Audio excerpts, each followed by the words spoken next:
Good morning. So good to see everyone. And for those of you online, thank you for joining us. Thank you for partnering with us.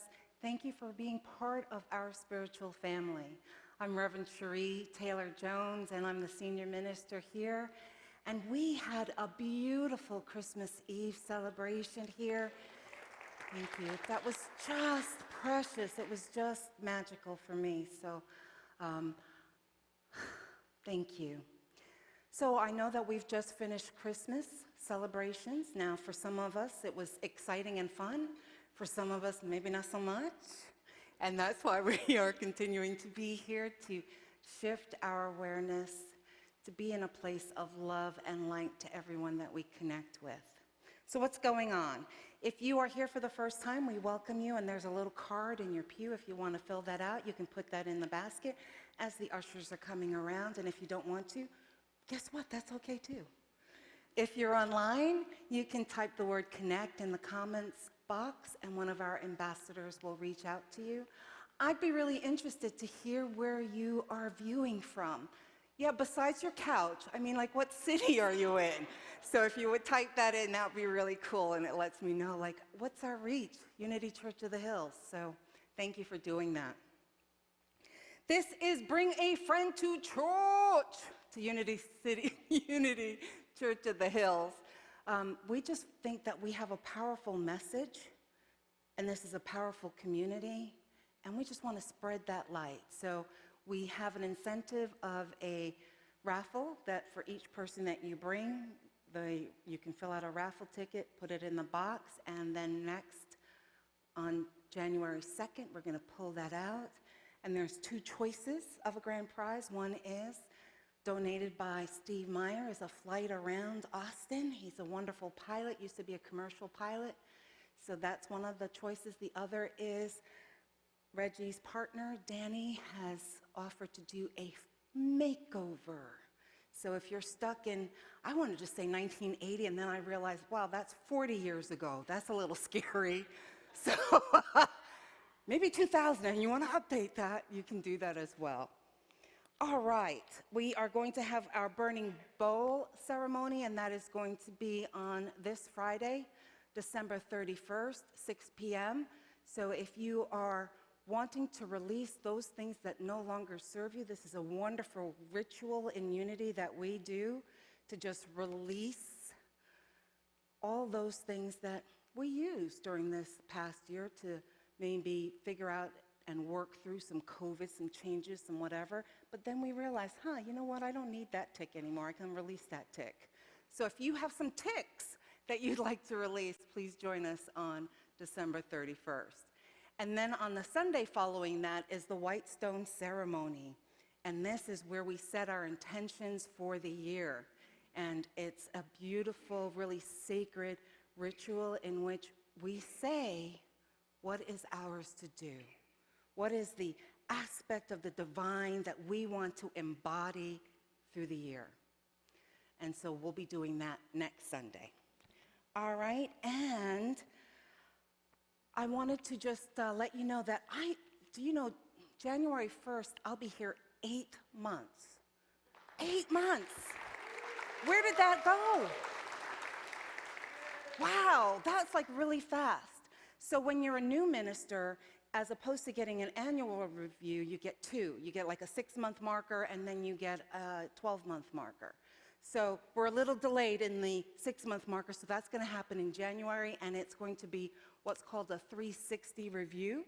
So they're going to, find out, what do you think? What do you think of this minister? What do you think of what we've been doing? So board members here are Lori. Anyone else here? Art's here. So please reach out to them and let them know what you're thinking about Unity Church of the Hills. It's important that you get to say what's going on with your community, what you love about your community. Well, it's not so much. But those folks who have not so much, they've already talked. So I'm really looking for those who love. So that's what's coming up there. And then we're going to look at our mission statement. So what's our mission statement? Our mission statement is about how we want to be in the world, right? If you're willing, say that with me. We put God first. celebrate life, serve truth, and empower people to transform their lives. All right, you guys are a little sleepy this morning. What's going on? Is this like the hangover from Christmas? I'm like, wow. All right, we'll shake that up in a little bit. We've got the opening prayer coming up, and we've got beautiful John Fleming's Consciousness coming to pray, and Rodney is going to do the bowl for us, so just sit back, allow that sound to penetrate, and prepare for opening prayer.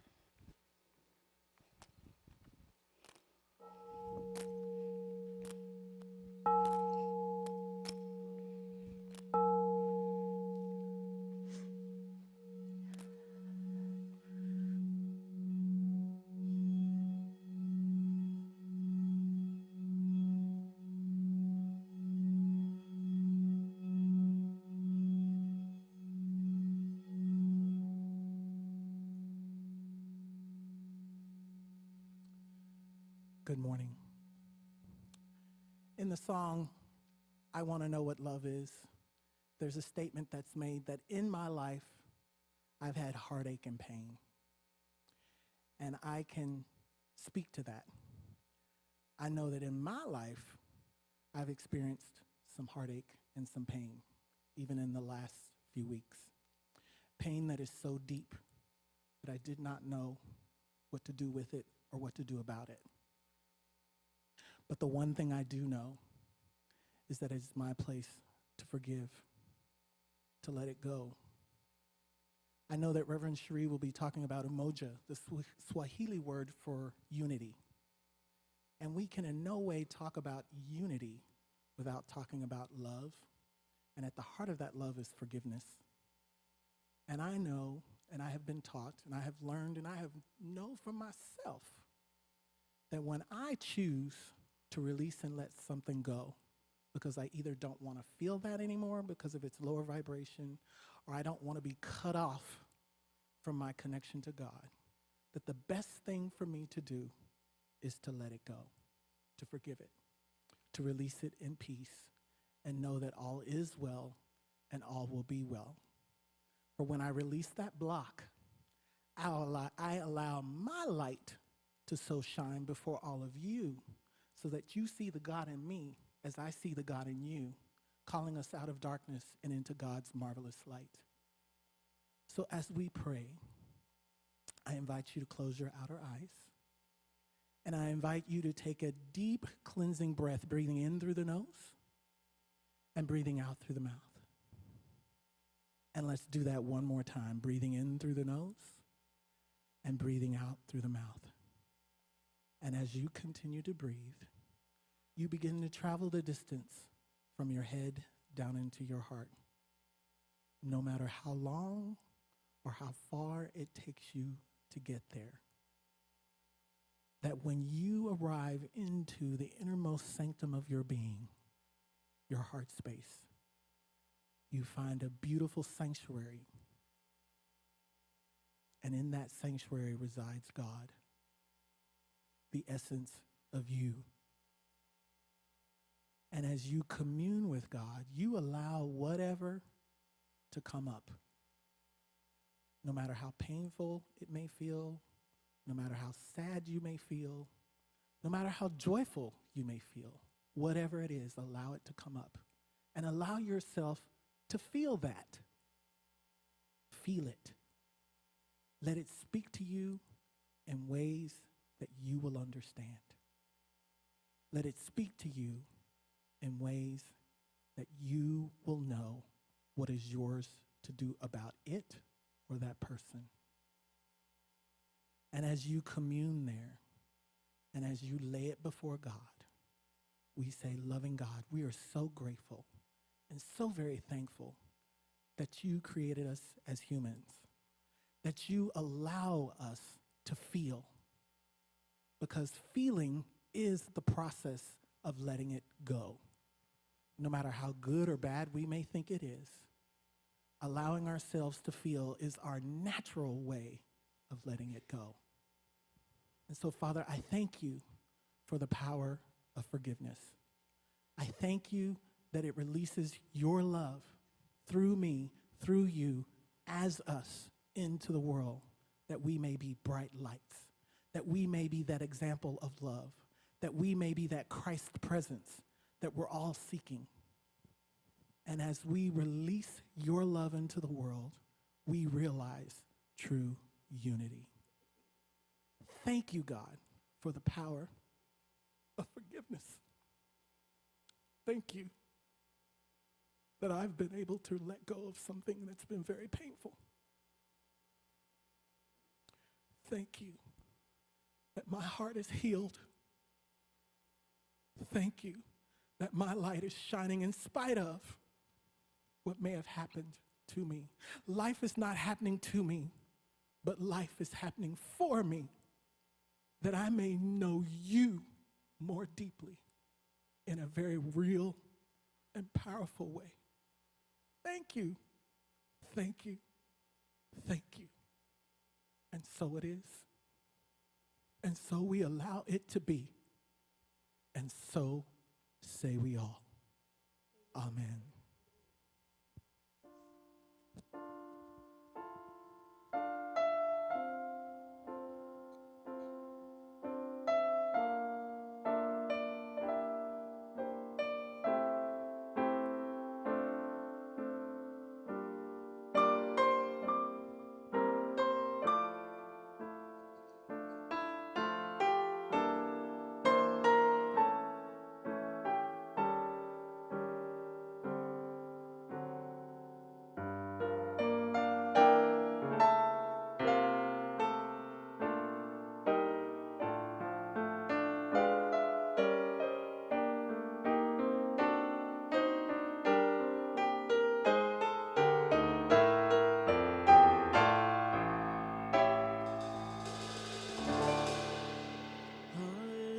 So much to thank God for.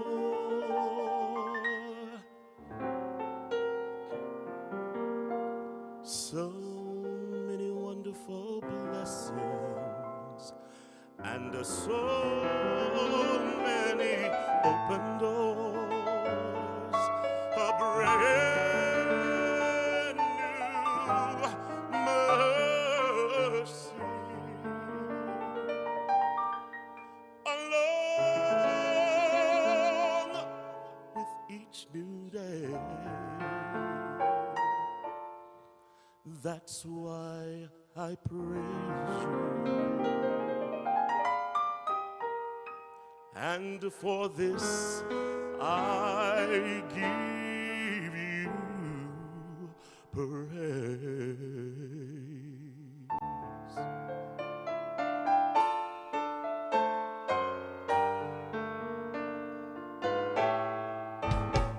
For waking me up this morning. That's why I praise you.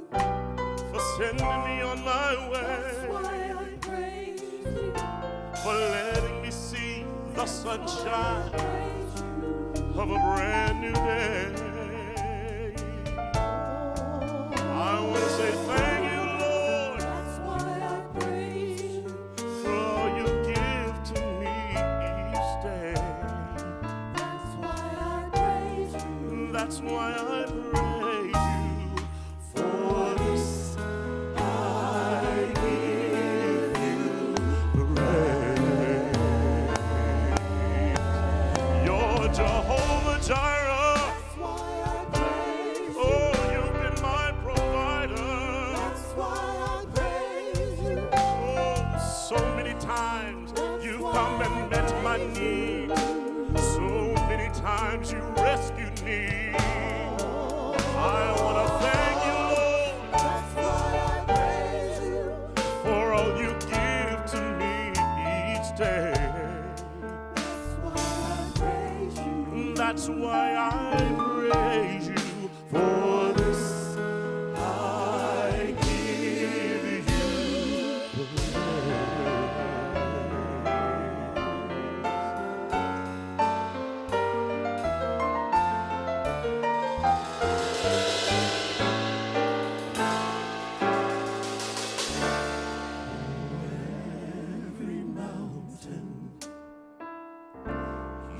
brought me over.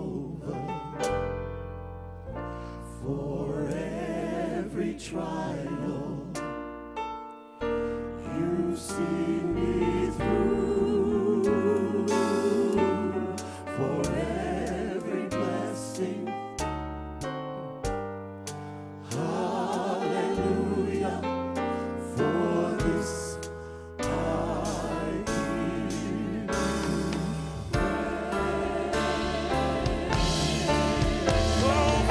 Every mountain, Lord, that you brought me over. You brought me over. For every trial, every trial. Every Oh, trial, that you've seen me through. you've seen me through. I want to say thank you, Lord. Every blessing, Oh, for every blessing. hallelujah, Yes. for this I give you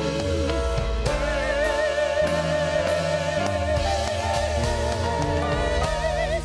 For every mountain, Every mountain, you brought me every over. mountain you brought me over.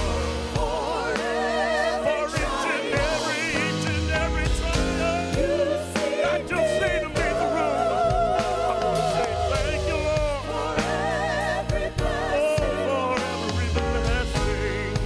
hallelujah, For this I give you praise.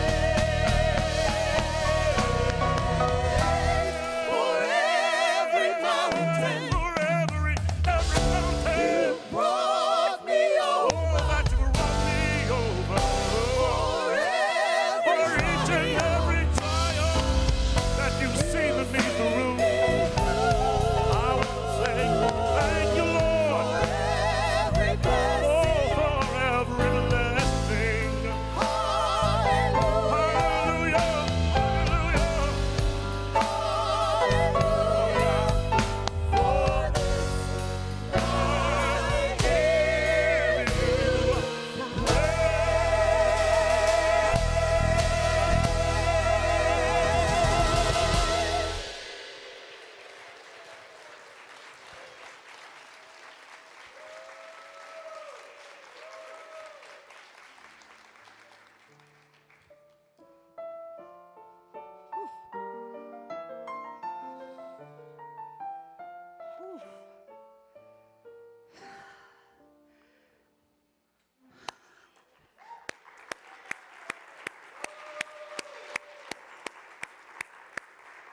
Celebration. That's what brought me here, my friends. That's what brought me here to this campus. You. Oh, I'm like, we just had church. We can go home now, right? Whew. That was amazing, amazing. I just feel blessed. You know, it's so easy to get caught up in the things that don't matter and to put weight on things that don't matter. This matters. You matter. Thank you. So we're talking about umoja today. And umoja is the Kiswahili word that means to work for and uphold unity in our community and in the world. Now, my thing is, I love to bring new cultures and new religious experiences and new spiritual awakenings, and I love to bring it from various cultures and bring it here. And since today is December 26th, it is the first day of Kwanzaa. So I figured I'd tell you a little bit about Kwanzaa. Kwanzaa is a week-long celebration. It's in the United States, it's US-based, in which the African culture, the African heritage is honored in African Americans. Now, I'll be honest with you, I never heard of Kwanzaa till I went away to college. Right? That's the first time that I heard about Kwanzaa. And because I was born in the UK, it's not part of my heritage. It's not part of my cultural tradition. And I'm sure for many of you sitting here, it's not a part of your culture either. or maybe not even in your awareness. But one of the things that I love about New Thought and why I'm a New Thought minister is because we honor all. We don't give it lip service. Those lip service days, they're gone, my friends. They're gone. We honor all. And what we are is we are about including and transcending. But we cannot include and transcend what we do not know. So I want you to know, what is Kwanzaa? It's nothing to be afraid of. Why is it celebrated? Why do we want to be aware of this as a celebration and a holiday? And then, once we have that understanding, we individually can decide and discern, what do I include? What do I include and transcend? Something? A little bit? All? Nothing? But without the knowledge, how do we make that discernment? With me? When I first discovered Kwanzaa, I actually thought, well, this is bizarre. This is like a made-up holiday. What? That's bizarre. But after learning about the impact of slavery in the U.S., the degradation of the Jim Crow laws, the economic disparities that people of color have experienced, I can better understand why this holiday is so important for some. And I also concluded, as I've been doing more and more studying, that all holidays are made up, right? They're human constructs. So it's just really interesting. So let's talk a little bit about Kwanzaa. Kwanzaa is a relatively new holiday compared with other holidays that we celebrate. It is a synthesis of various cultures and practices from different African people, primarily the Ashanti and Zulu tribes. Kwanzaa starts on December 26th, and it's celebrated for 7 days. And then on the 7th day, there is gift giving and a big feast. The professor and chairman of African Studies at the University of the California State University, Dr. Karenga, is the one who created Kwanzaa in 1966. And he did that as a response to the Watts riots in LA in 1965, as a way to bring African American people together as a community. You see, the city of Watts had turned into a powder keg because there were African Americans that migrated to the West Coast, getting away from the Jim Crow laws, but also because it was a wartime and there was lots of jobs. But as they moved into this area, they changed the population from 4% to 14% African Americans. And they were still experiencing discrimination in Watts. So that was the powder keg there. Dr. Karenga found that he wanted to create a holiday that would honor the intrinsic truth of who we are. Do we not talk about that all the time in Unity? What is our truth? Remembering our truth, that we are divine human beings. And Dr. Karenga researched African harvest celebrations and combined several aspects of that to be the foundation for Kwanzaa. The name Kwanzaa is derived from the phrase Matunda ya Kwanzaa, which means first fruit or harvest in Swahili. And the celebration often has singing and poetry and storytelling, dancing, drumming, and of course, feasting. Dr. Karenga created 7 guiding principles to be focused on during the week of Kwanzaa. And the 7 principles represent the values of African culture that help build and reinforce community among African Americans. So there are 7. It's unity, self-determination, collective work and responsibility, cooperative economics, purpose, creativity, and faith. You'll notice I've got a picture up there of the candles that are used. Looks very similar to like a Hanukkah menorah, doesn't it? But as opposed to the 8 candles that are celebrating the miracle of 8 days of oil in the temples for the Jewish faith, this has the 7 candles there representing the 7 principles. Very similar again to the Advent wreath that we just used, right? Which for each week was a theme of hope, love, peace, joy, right? And then the Christ consciousness. So I love looking at the similarities between what we do, what other faiths do, and how it all comes together. The middle candle right there is the one that is lit first, and that one is representing unity. Now, be aware, Kwanzaa is not a holiday that I personally celebrate. As I mentioned to you, I didn't really know anything about it. Just like I don't personally celebrate Diwali, I don't personally celebrate Hanukkah or Ramadan or any of those holidays, but I can honor those who do celebrate them. And I can enjoy certain aspects of the holidays that make sense for me, that give me another way to look at the divine, to look at my truth, to help me to awaken. And I've been blessed with having friends that have invited me both to Hanukkah and Ramadan celebrations. I got to tell you, Ramadan was a whole bunch harder than Hanukkah because of the level of fasting that Ramadan includes. Kwanzaa is simply a call to remember the truth. We are all of God. We are all of God, and we're responsible for our brothers and our sisters. In today's talk, I'm simply going to focus on the first principle, which is Umoja Unity. And that is that call to strive and maintain and uphold unity. Now, Umoja asks us to develop and sustain the idea that there is only oneness. Does that sound familiar?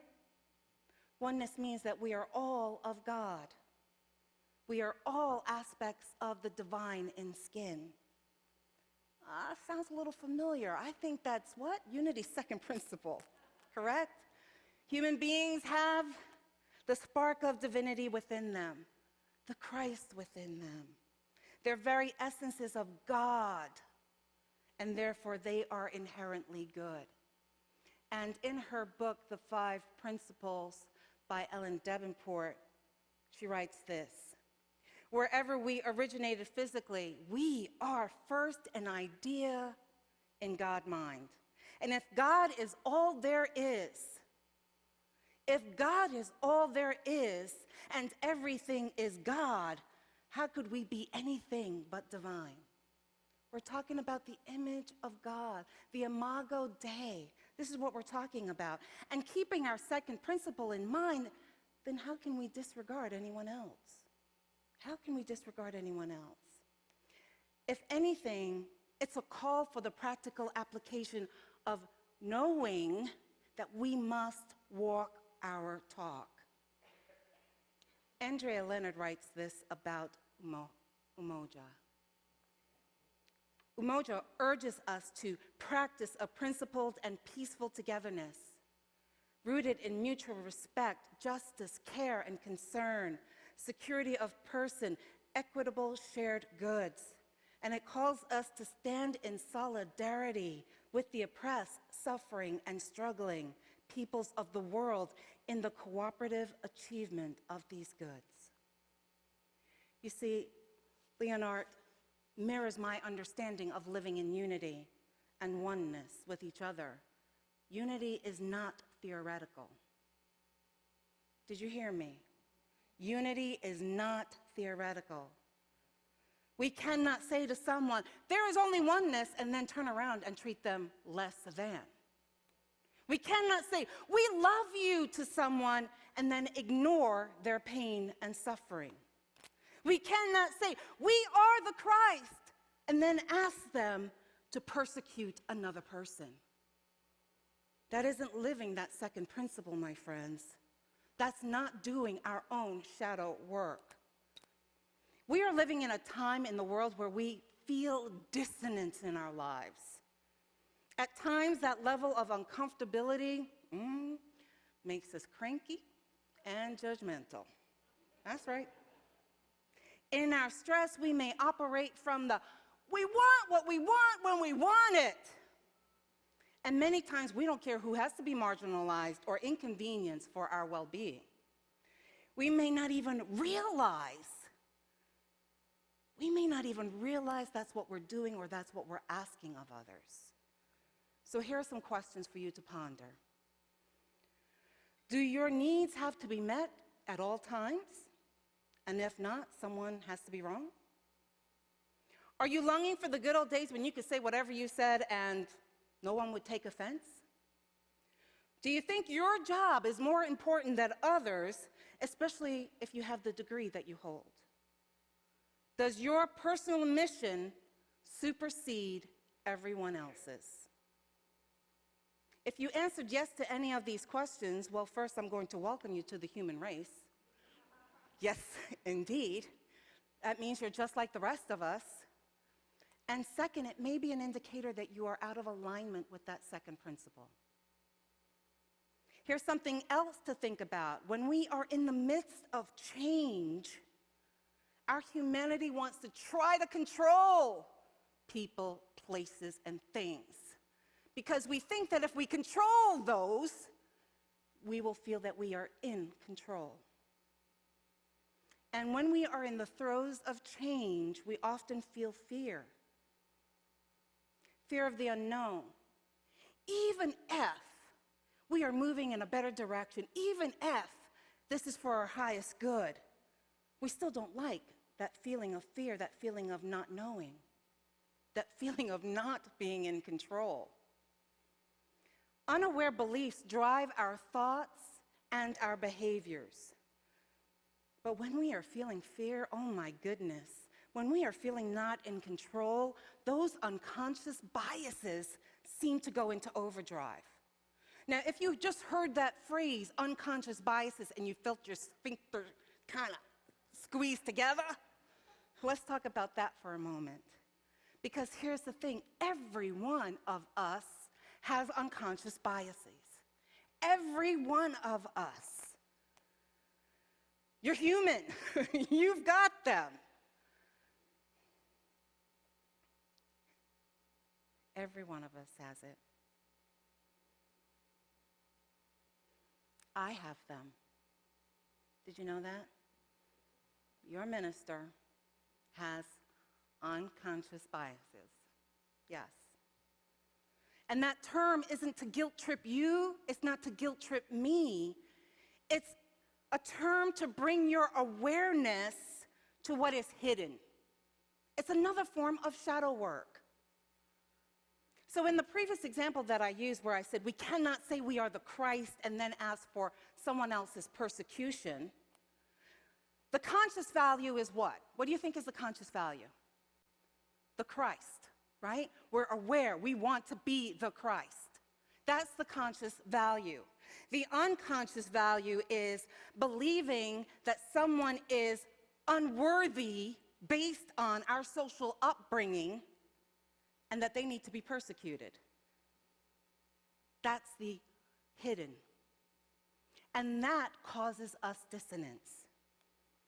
So I'm inviting you into the conversation of accepting that if you are breathing, I think you all are, right?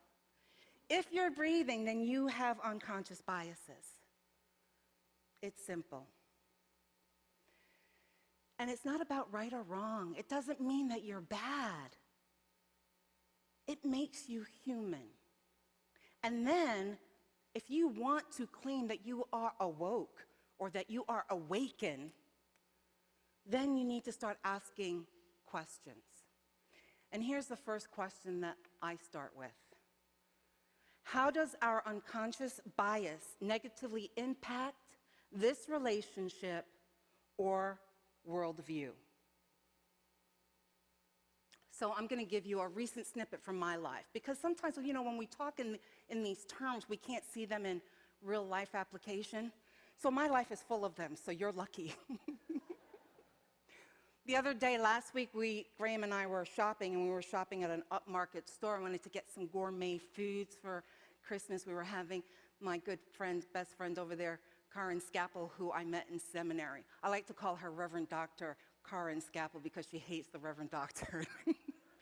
But that's what she is. So So she was coming in from Kansas City, and I just really wanted to splurge on her. Super excited. We haven't seen each other in a couple of years. And I'm at the deli counter, and I'm seeing this. And at the 15-minute mark of waiting, you get it. I got impatient. 15 minutes. And there's this one lovely girl that's at the deli counter serving everyone that's online there. And then I look to my right about 15 feet away, and there are three employees hanging out in the bakery. And then I look to my left, the cheese section. There are 3 people hanging out in the cheese section as well. I'm like, So I said, could you ask someone to help you? And she said, we're short-staffed. But do that! I'm seeing 6 people, like doing nothing. So I breathed, and I realized my level of impatience wasn't going to be productive for either of us. And at that point, I left. But I had to ask myself the question that I'm asking you to ask yourselves. How does my unconscious bias negatively impact this connection, this relationship, my worldview? You see, I realize my unconscious bias in that situation is, if I'm a paying customer in an upmarket place, then I expect to be served quickly, efficiently, and with a smile on their face. All right? And if that doesn't occur, then I'm judging. Ooh, they did not get proper training. Ooh, they are not qualified for this job. Ooh, they are so rude. Right? And then I have to continue investigating. And I'm like, well, where did I get that unconscious bias from? Well, part of it is cultural, because of the U.S. cultural beliefs around service workers, what they should and should not do. And then the other piece of that is I spent 10 years of my career as a trainer and consultant training on service skills and soft skills, right?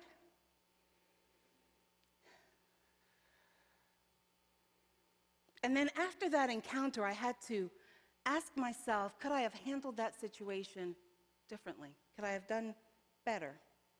I mean, I wasn't rude to the individual, but I did not add. Did you hear me?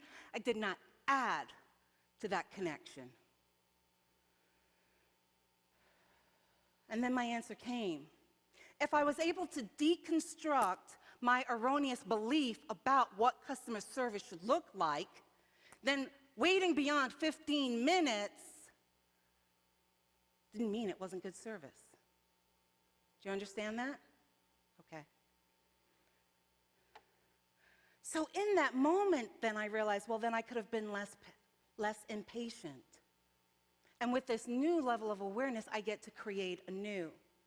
Because here's the deal, my friends, all of us are living in a new time. Did you know it's a time called the Great Resignation?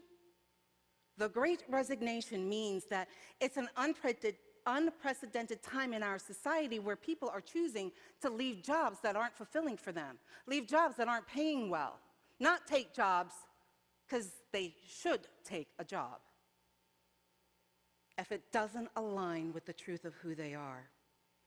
So that means today it's probably likely that there's going to be longer waits. Probably likely. And then guess what? I get to manage my emotions. It's not somebody else's responsibility to manage my impatience, to manage my judgment, right? It's mine to manage my emotions. And how do I do that? In the way that I've just described, by deconstructing what's my unconscious bias, and how do I shift that?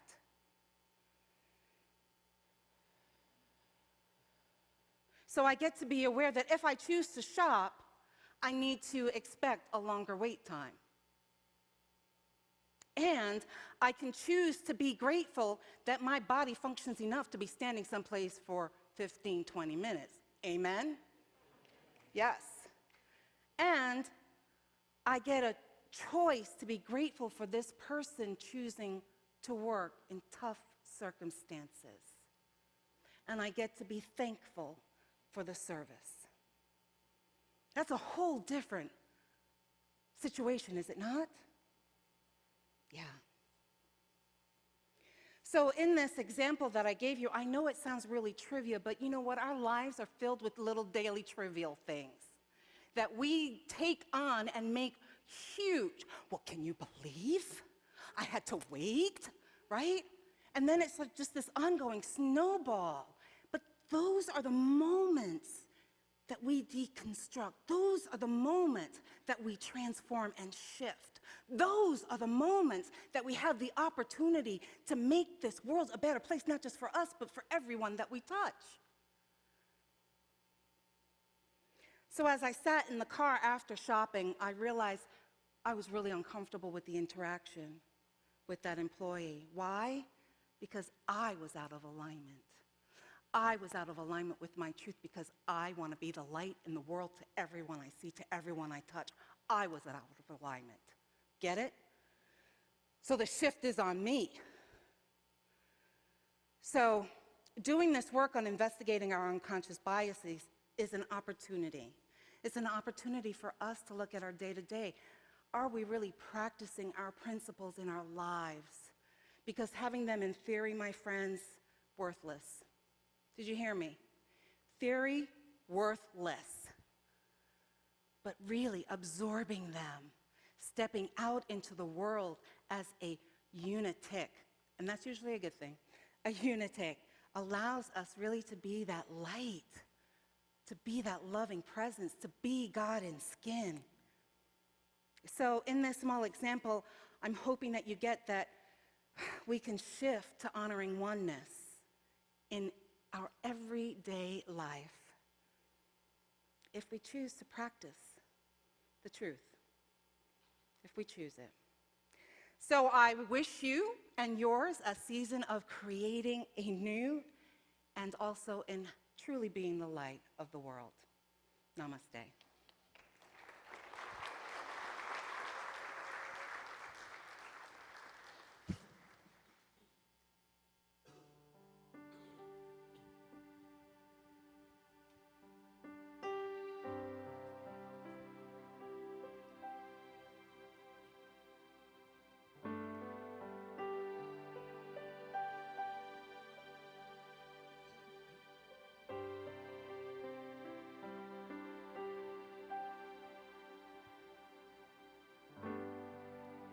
This is the air I breathe. This is the air I breathe. God's holy presence living in me.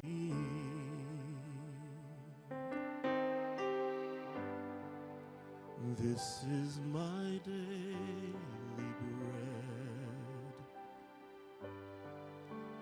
This is my daily bread. God's loving word spoken through me. And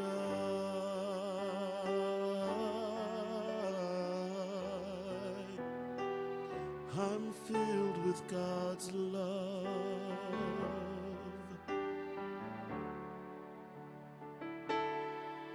And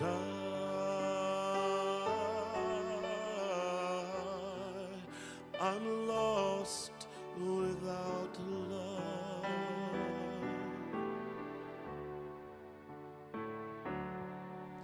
And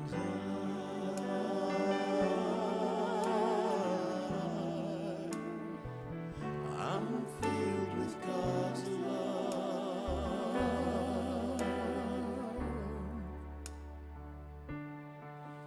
And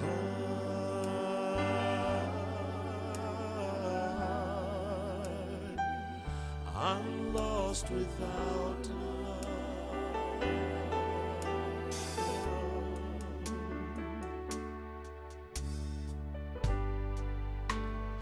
This is the air I breathe. This is the air I breathe. God's holy presence living in me.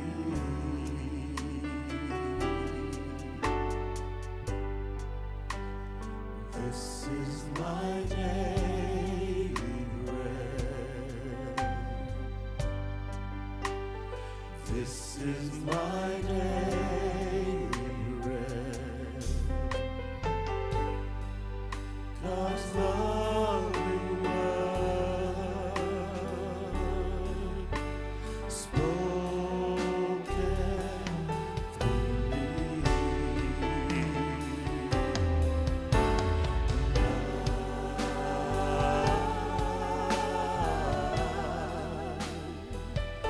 I'm filled with God's love.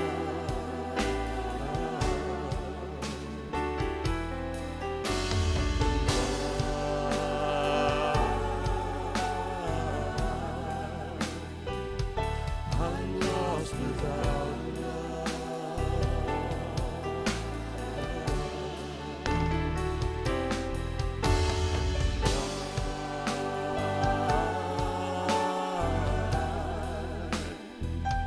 I'm filled with God's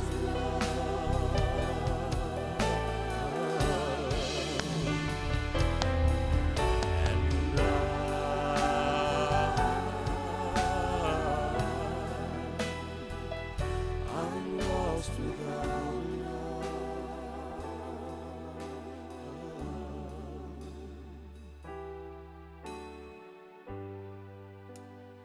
This is the air I breathe.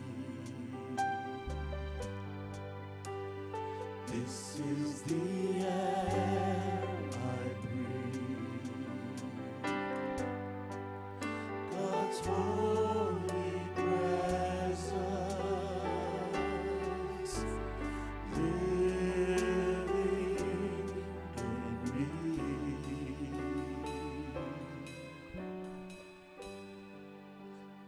This is the air I breathe.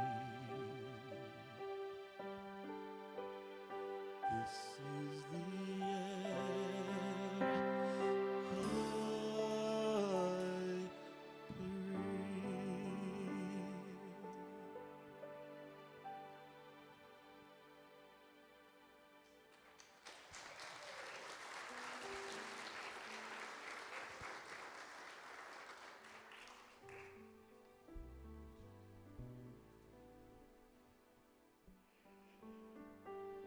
Thank you, Roderick.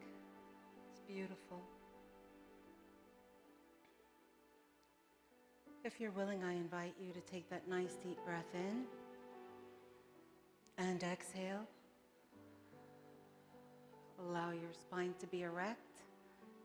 Allow the energy to flow through your body. Feet on the ground, grounding into Mother Earth. Allowing the light of God as you to flow in and through you, blessing Mother Earth. Focus on your breath.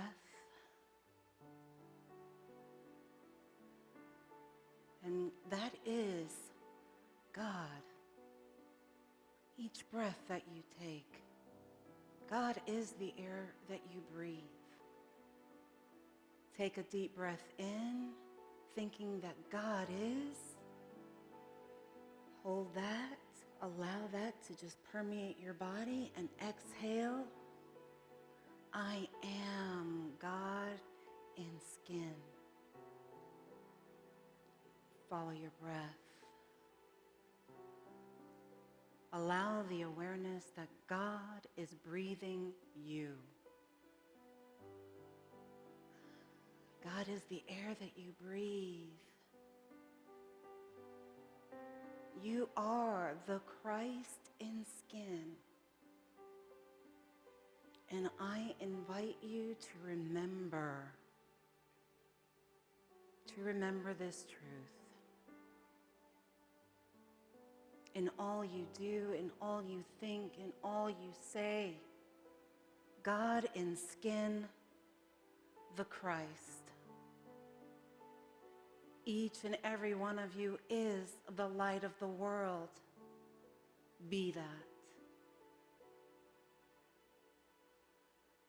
And as you follow your breath, I invite you to go to the deepest reaches within you, that place where nothing but love and light abides. And I want you to imagine your soul, your consciousness just spinning in that light, in that love, renewing itself, reminding itself, nothing but God here, nothing but love here. So take a moment in the silence to drink that in.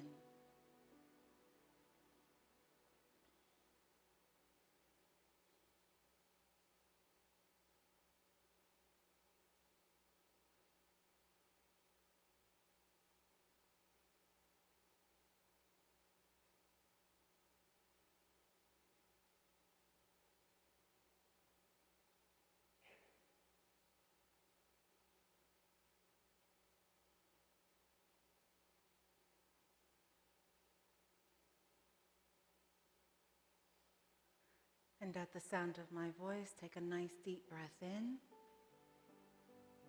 Exhale. Take a moment of thanksgiving for this delicious spiritual renewal that you've just given yourself as a gift. And while we're in this space, I invite you to hold Desmond Tutu in your heart and in your prayers as he has transitioned. And we just say thank you, Desmond, for the amazing work and journey that your soul has given to the world. And we see you taking flight on your new journey, knowing you did a job well done. Rest, my love.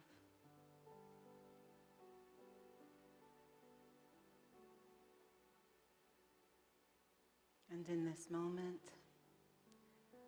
take a nice deep breath in. Exhale. Feel the chair beneath you. Feel your feet. Wiggle your toes. Stretch a little bit. Open your eyes. And be here now in this sacred space. Namaste. We are going to have a quick little video from Rick and Nicole Viator. If you haven't met them, I hope that you will soon. Rick and Nicole probably joined the organization here just shortly before I arrived as the minister here, and I've gotten to know them. And lo and behold, Rick has an accounting background, and he is now on board staff as our accountant, as Susan has retired. So they just wanted to say a little something about why they give. Hi there, we're the Viators. This is Nicole, I'm Rick. We were asked to do a little video on why we give, and we give because we can and because we want to. This community has been so great to us. We're still new members, but we've gotten so much out of it. It's the least we can do to give a little back. So we give as much as we can and more. It's totally, totally worth it. We reap the benefits. Right, babe? True story. True story. Thanks, family.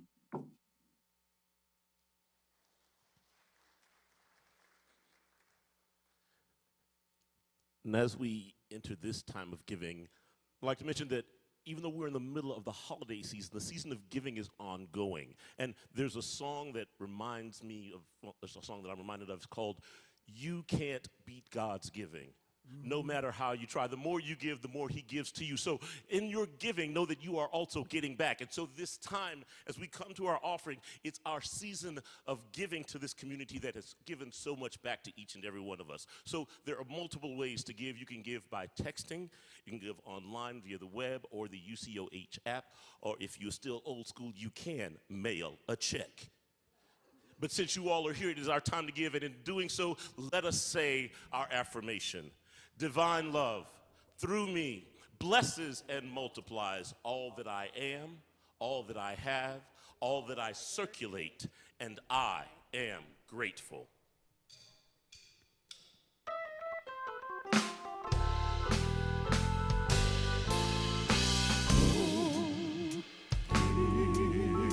Thanks unto the Lord, for God is good, for God is good, for God is good, the Lord is good. Oh, give thanks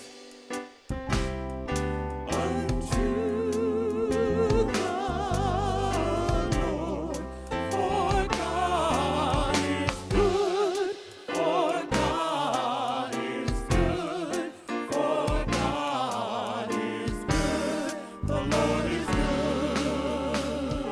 For his mercy endureth forever, for his mercy endureth forever, for his mercy endureth forever, for his mercy endureth forever,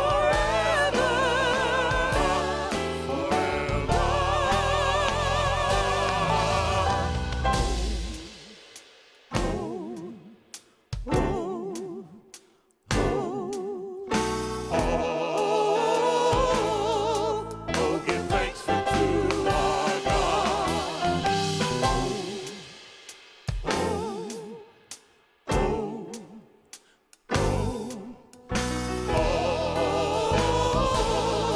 Oh, give thanks unto our God. Sing praise, sing praise. Oh, give thanks unto our God. Sing praise, sing praise. Oh, give thanks unto our God. Rejoice, rejoice, rejoice, rejoice. Oh, give thanks unto our God. Rejoice, rejoice, rejoice, rejoice. Oh, give thanks unto our God. Rejoice, rejoice, rejoice, rejoice, rejoice, rejoice, rejoice, rejoice, rejoice, rejoice, rejoice, rejoice, rejoice, rejoice, rejoice, rejoice, rejoice, rejoice, rejoice, rejoice. Oh, give thanks unto our God.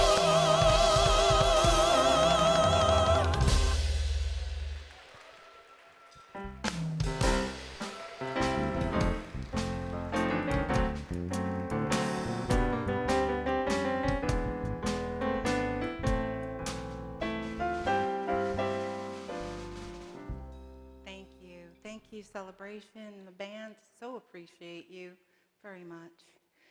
Hi, Donna. So for these gifts and these offerings, we are truly deeply appreciative for everyone who's dug deep to support this spiritual community, knowing that we, in turn, support other communities in Austin and beyond.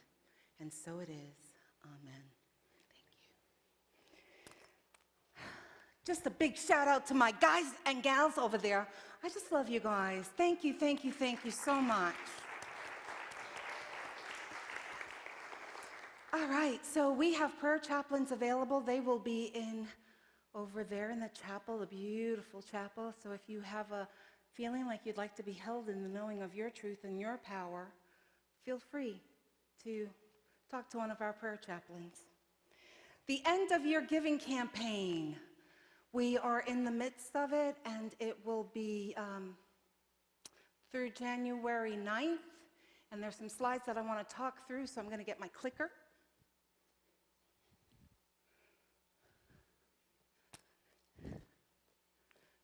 These were prepared by our CFO, Ron. Some of you may have seen this already, letting us know that what's bronze, silver, and gold. So in 2020, we weren't even on the platform to be recognized as bronze. So we're getting better. Here we are, bronze in 2021, and bronze means about 16,000 to 17,000 income per week. Silver, where we're going to be really breaking even, that's about 21,000 a week. And then gold, when we're going to be like growing and expanding, 25,000 a week. I always talk about transparency, do I not? So I really want you to know what's going on with us financially. So right now we are about 96% of our campaign from last year, so we're looking good. So we really appreciate the digging deep that has happened. I got two $10,000 checks this week from members. That's a huge, huge blessing for us, and we are grateful. Why do we do this end-of-year campaign? Because it takes us through a lot of the year. Remember last year, 9 out of the 12 months, we were negative financially. But because we did the end of campaign and we had a surplus, it carried us through. So it's an important time in our movement, in our community. So where are we? Levels: survive, where we operated 2021. But I'd like us to at least be alive, wouldn't you? So that would be our break even at 21,000 a week, and then thriving is the next category. December birthdays. Who's got a December birthday? Okay, 1. Who else? 2. Who else? Is that a hand raise? Come on, yes, 3. And 4. Oh, what do I gotta do? Pull teeth. Oh, and then there's that gentleman over there. I heard he's 102 today. Olin Hamilton! Woo! Woo!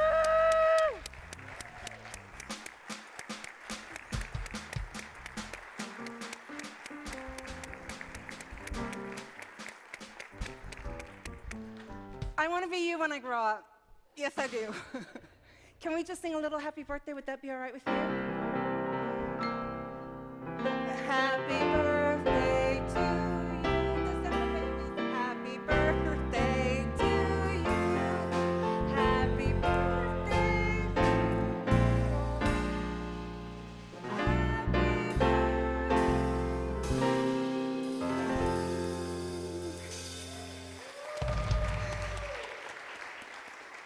There is cake. There is birthday cake, so make sure.